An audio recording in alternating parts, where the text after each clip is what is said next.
let's get on with the news. And we're going to start, as we always do, with some public service announcements. Little things that most of you won't care about, but the ones who do care are going to really need to know. Yeah, that's true.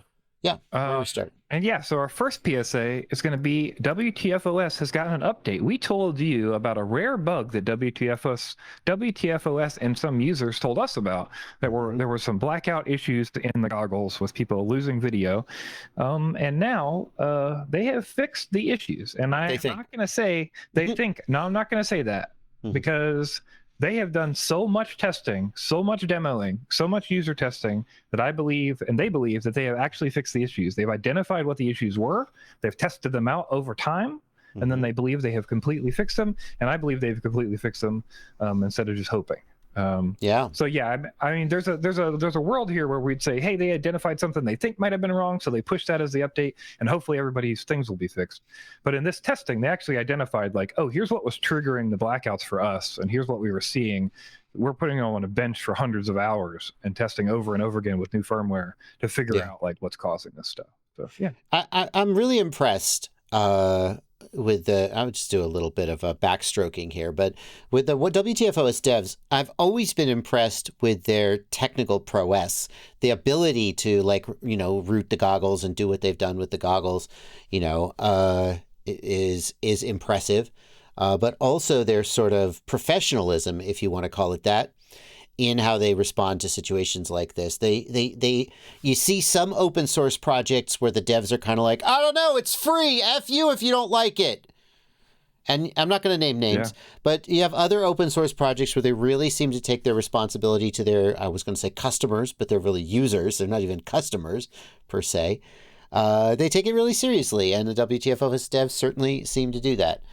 So kudos to them. The takeaway for our viewers then is that if you have been holding off on flashing or rooting WTFOS because you were worried about the goggles rebooting randomly, you can now safely dispel with that concern.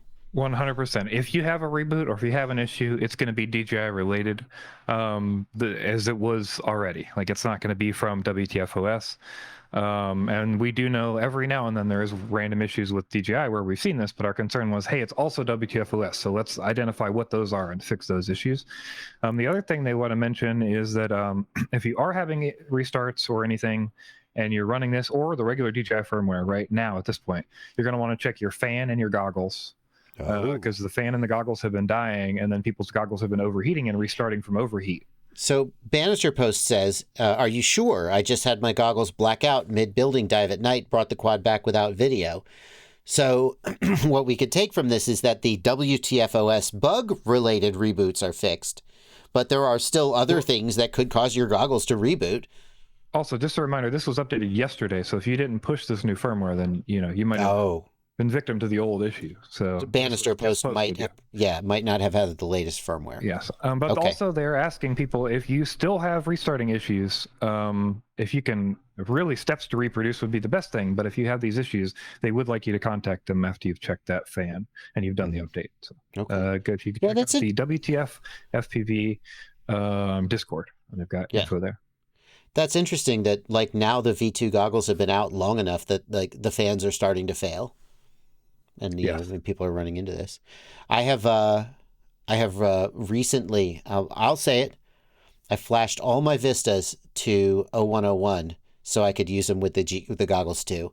I have decided, I love WTFOS, I love rooting, I love all that stuff, but the OLED screens, the smaller size of the goggles too, they're lighter on your face, and the ability to record the whole screen with the OSD and all, those things swayed me away from the V2 goggles, and now I really think the V2 goggles, or the Vista with the goggles too, is one of the best combos you could get today, in some ways. What do you think about the Integra versus the goggles 2 FOV? Have you looked in the Integras? I haven't seen it literally at all. I've not even touched an Integra in real life. It's a little smaller, right? How much smaller is it? I think it's like 51 versus 47 or 46. Maybe somebody in chat can mention, or I can look it up. But it's like 3 to 5, and it seemed like enough that it would be a possible concern. So 46 is fine. I mean, I've flown goggles with 46 degrees, and I don't think that would be a deal breaker for me. But yeah. The only downside of this, and it's the old DJI compatibility matrix, right? So 44 versus 51. That's a fair step down, but 44 I still consider to be like usable. Yeah. So the only downside of this is that if you have the Vista and you're using it with the goggles too, you can no longer spectate with the V2. Yeah. Which it seems like you should be, because the V2 can spectate the O3.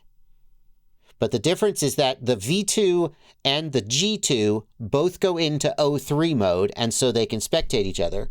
But when you've got the G2 and the Vista, it's in the DJI FPV system mode, and now, like, it just doesn't, you can't spectate with the V2 as far as I can tell, which annoys the shit out of me, because I was flying and I was like, hey guys, let me spectate you so you can see the awesome things I'm doing. And it didn't work. And Anyway, is it normal that you have to bind again after switching from Vista to O3 with the V2 goggles? Yes, that is a bug. It's a known bug, and it will probably never be fixed. And if you don't like it, you buy the goggles too in the O3, and that's what DJI has to say to you. That's about right. Yep. Okay.